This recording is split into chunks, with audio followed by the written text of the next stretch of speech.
No ja esimene mäng, seekord küll kaotus. Millised emotsioonid ja lühike siuke mängu kokkuvõte?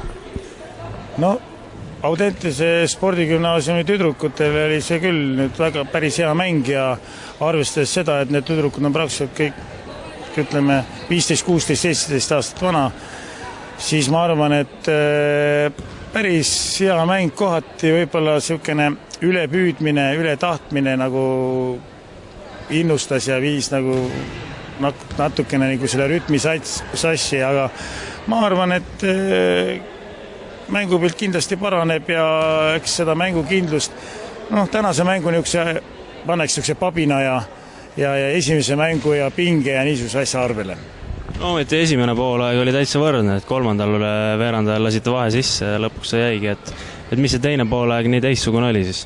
No kindlasti vanemad mängijad olid kogenumad ja oskasid, ütleme, ajastatumalt liikuda ja need kaitses eksimused olidki täpselt niiviisi, et moment seisti ja moment oli jälle mängija kadunud ja korvi all vaba, nii et ikkagi vanad kogenumad mängijad mängisid selle asja üle.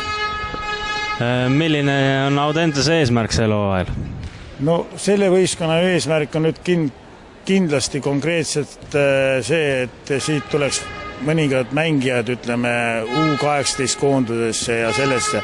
Aga ma arvan, et kindlasti mängulise kindluse parandamine, aga sisuliselt ikkagi see on alles uus võistkond ja seda alles luuakse.